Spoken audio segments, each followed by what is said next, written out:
For Honor is a fighting game, and just like all fighting games, For Honor has lore, not only for the individual heroes released, but an overarching narrative for the year's updates. Just like other games like Mortal Kombat, Street Fighter, and Guilty Gear. Despite this, however, For Honor's lore doesn't really get that much attention, like, by anyone. The community largely disregards any lore, and there aren't really that many, if any at all, content creators that focus around the lore of For Honor. The only one I can name off the top of my head being Raven Knight, and any other content creators that could fill this space are either largely irrelevant, or just don't have that big of a following. But why is that? Comparing the seemingly drought of lore content creators in For Honor, other fighting games have a plethora of content creators focused solely on the lore of their games. And even if we don't want to compare For Honor to other fighting games, and instead compare them to team-based games, such as Overwatch or Apex Legends, those games still also have a heavy emphasis on their lore and storytelling, to the point where a new character's lore could be the make or break decision to their appeal in the larger community. So, why is For Honor seemingly the exception to this rule? Well, we could toss it up to For Honor being a unique game of its own, not really pulling any new players through its lore, but instead how unique the game plays to other games. Or we could perhaps toss it up to the fact that the writing sucks! But I'm getting ahead of myself. What exactly is the lore behind For Honor? Where does it succeed, and where on earth does it completely fall apart? In short, why does no one care about the lore of For Honor?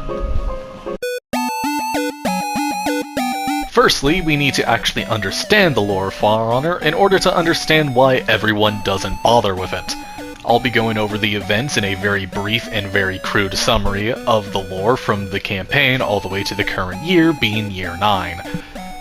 So without further ado, the campaign starts off with a Warden, part of the Iron Legion, leading a counterattack against the Blackstone Legion, led by Holden Cross, the second in command. Holden would then recruit this Warden into the Blackstone Legion to lead an attack against the Vikings, an attack that would result in them eliminating most of their food supply, leaving just enough by orders of Apollyon, the leader of the Blackstone Legion, to leave just enough food so that the Vikings would then begin to fight over each other in order to get the scraps. The Vikings then promptly do so, leaving just the Warborn clan led by the Viking playable character, to be the primary faction among the Vikings. The Vikings would then reclaim a shipyard filled with samurai equipment. This equipment would then lead the Vikings to go ahead and raid the samurai, and they promptly do so. The samurai, now pushed all the way back to their Emperor city, find their Emperor dead and their daimyo now hunting each other for sport. The Orochi playable character goes ahead and unites all the samurai against their common enemy, that being the knights. As Apollyon had killed their emperor, the samurai now really want her dead. And so, Orochi goes ahead and goes into Asheville to come across the Warden and Holden Cross, reforming the Iron Legion, and preparing their attack against the Blackstone Legion and Apollyon. The samurai and the knights begin to team up to take down Apollyon, only for it to be revealed that Apollyon's plan has all come to accordance, as the Vikings once again do exactly what she wanted, leading to the Vikings, samurai, and knights fighting each other after Apollyon's death in what is essentially a useless war, just as she is orchestrated. Year 1 and slightly into Year 2 brings in several new heroes as the factions respond to each other. Year 1 goes ahead and follows all of the factions, bringing in new heroes to go ahead and fight the upcoming wars with themselves. The Knights bringing in the Centurion and the Gladiators, the Vikings bringing in the Highlanders and Shaman, and the Samurai bringing in Aramusha and Shinobi in order to get an edge over the other, with all of the fighting coming to a standstill. Year 2 follows this standstill, eventually ending with the trinormous bang of the Wu Lin's arrival, finally shaking things up as they proceed to do nothing for 7 years.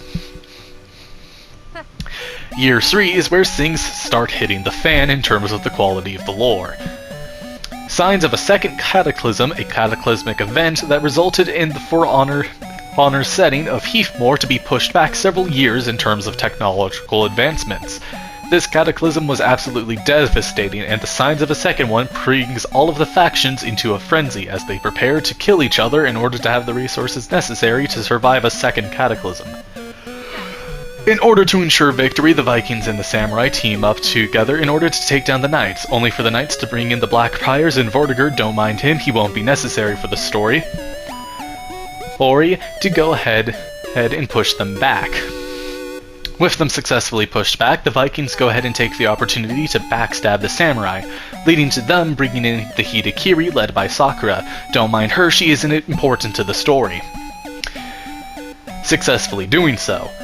The Knights, having recovered, prepare to launch a counterattack against the Vikings, who have just left themselves vulnerable after failing 2 attacks. This results in them attacking the Vikings, which then results in the Vikings bringing in Hulda and the Jormungandrs. Don't mind Hulda, she isn't important. And, unsurprisingly, they push back the attack. This then leads the Wu Lin, who have been doing nothing so far despite leading an attack in Year 2, finally doing something. Their emperor, Gao Lei, brings in Sun Da, a character with actual slightly importance to the overall lore, and the Zan Hu. Sun Da creates alchemical ingredients that then result in Tang's Pass, resulting in an explosion there, and requiring Gao Lei to be evacuated from the premises.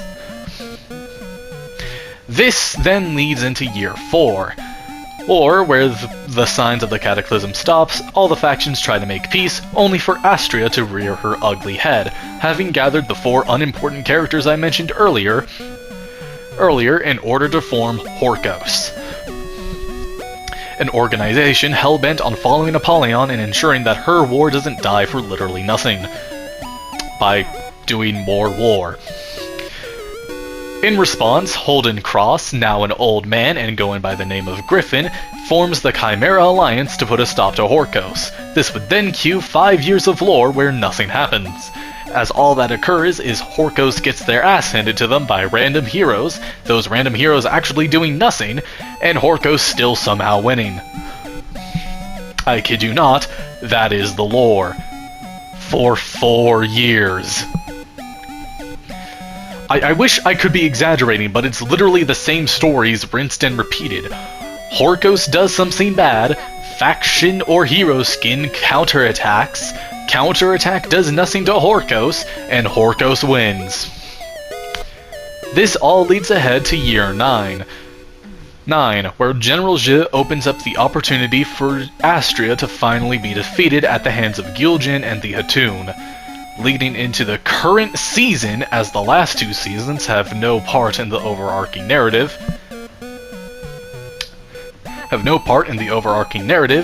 where Prince Yi challenges General Zhe to be the leader of the Wu Lin and decide their fate in order to rebel against Gil'jin and her Hatuns, or to comply with them in peace, only to be interrupted by Jiren, who answered General Zhe's call to launch an attack against both of them, leading to anarchy. With that very brief description out of the way,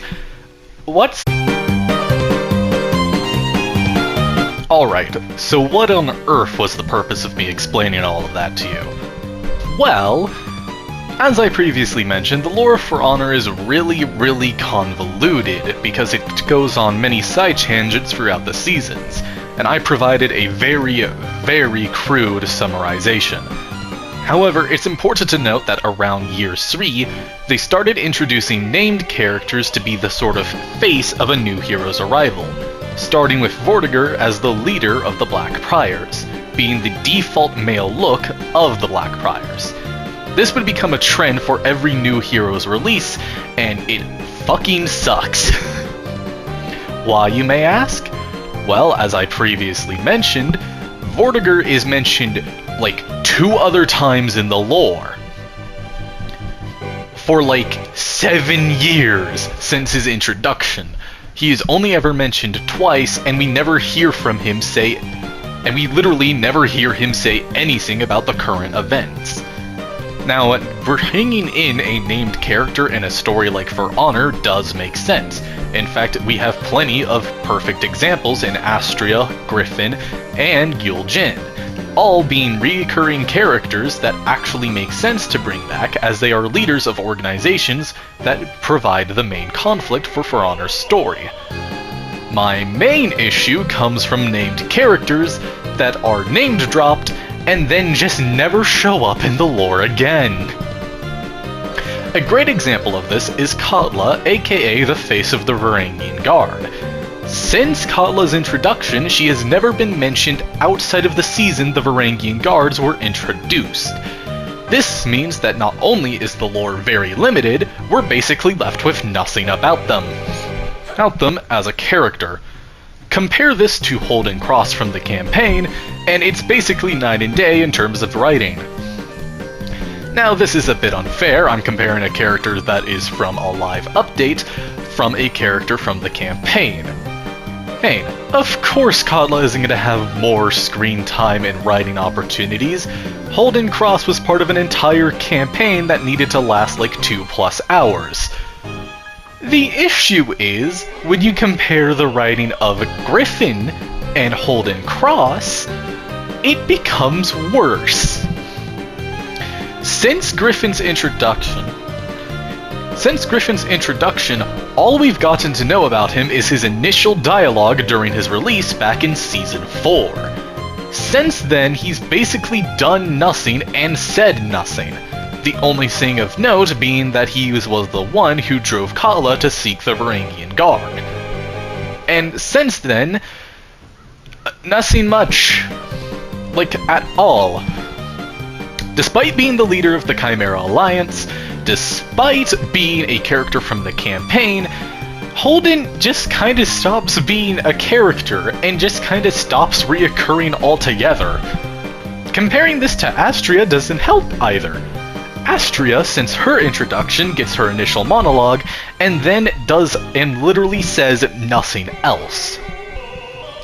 Now, you can write a story without having to use dialogue. In fact, that's what they did for Years 1 and 2, and I think Years 1 and 2 were some of the best written seasons there were in For Honor. However, Year 1 and 2 didn't focus on named characters. They focused on the factions themselves. The introduction of named characters causes a bunch of problems, because when you're naming a character, you're implicitly implying that you want your audience to grow attached to them in some way. Despite this, characters are basically one and done, or they literally do not exist outside of their season they were introduced. Even at that, some characters are introduced in the second title update of their season, meaning they even have less time than other characters by a large margin. Of course, there is a redeeming quality to all of this, namely, the hero.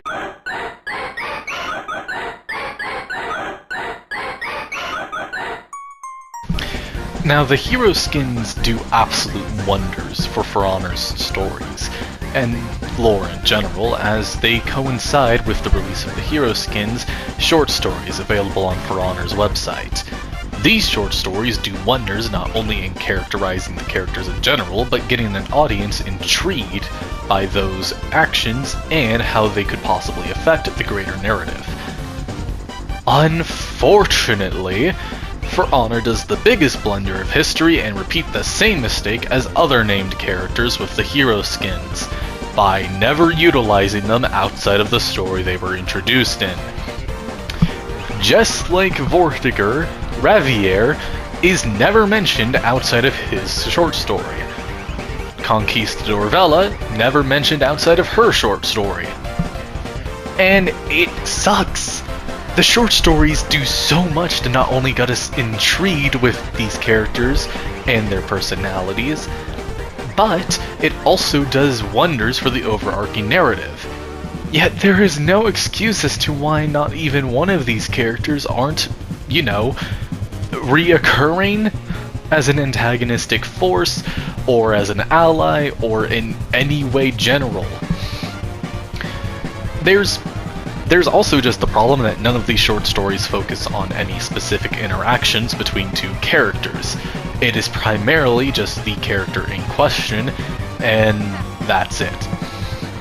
They might have a conversation with a no-name character, but most of them just lack dialogue entirely, which is a missed opportunity for the short stories and makes the pacing feel extremely off. Unfortunately, while these short stories do have very good qualities, there's just one other major problem with them. Most people don't know these short stories exist. There is no way to access the short stories in For Honor the game. They're only available on the For Honor website, and the only way to know that these short stories exist on that website is if you watch The Warrior's Den. Most people don't watch The Warrior's Den because A, The Warrior's Den are typically around Thursdays, which, is a school and work day most of the time. And additionally, most people who watch The Warrior's Den don't go there to learn that the hero skin has a short story available on the For Honor website. They go there for the patch notes and the new hero. The thing The Warrior's Den is supposed to do, not hype up the lore for new characters.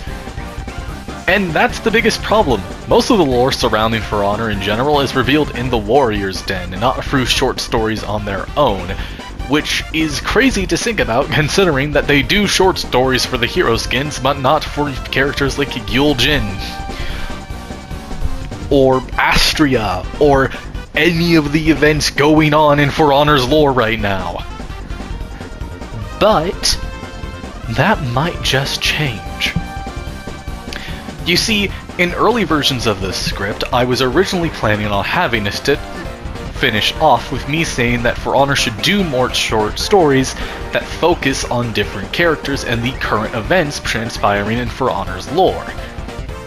And as I'm recording this, For Honor's Warrior's Den just revealed that the new hero is gonna have a short story coincide with the release on January 29th.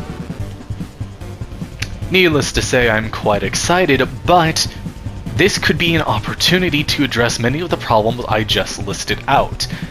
Having a short story coincide with the release of a new hero not only opens up the opportunity for this new hero to actually get characterization, but also allows us to address the actual ongoing events of the For Honor lore through actual stories.